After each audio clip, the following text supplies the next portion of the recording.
السلام عليكم ورحمه الله وبركاته. ازيكم يا حبايب قلب؟ عاملين ايه؟ يا رب دايما تكونوا بخير.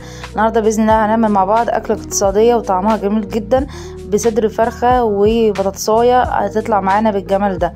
ما تنسوش الاشتراك في القناه وتفعلوا زر الجرس عشان يصل حضراتكم كل جديد. تابعوا معايا الفيديو. اول حاجه هنقول بسم الله. انا هنا معايا صدر فرخه بالشكل ده ومعايا بطاطسايه متوسطه الحجم. ابتدي ان انا اقطع البطاطس بالشكل ده واحطها عندي في الكبه او في الهاند بلندر، وابتدي ان انا اقطع صدر الفرخه بالشكل ده، وابتدي ان انا اطحنهم هما الاتنين مع بعض بالشكل ده. ما ننساش نصلي على سيدنا محمد ونقول اللهم صل وسلم وبارك على نبينا محمد وعلى اله واصحابه اجمعين. البطاطس اللي انا استخدمتها معايا في الوصفه هي بطاطس نيه مش مسلوقه.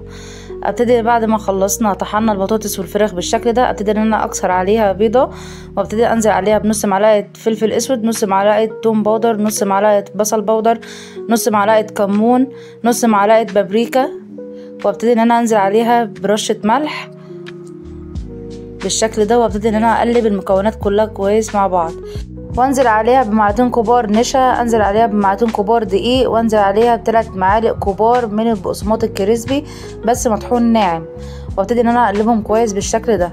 بعد كده نبتدي ان احنا نجيب الكفر بتاعنا اللي احنا هنغلف بيها الفراخ بتاعتنا.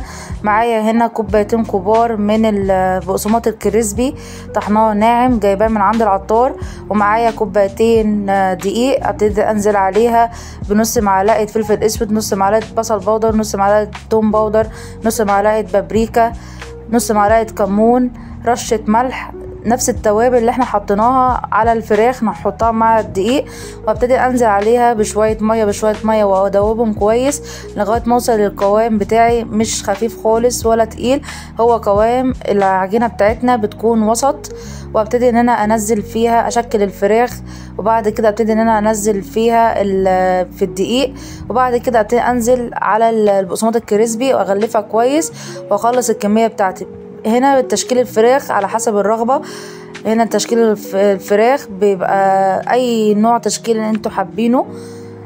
بعد كده ابتدي اقليها في زيت غزير وسخن جدا.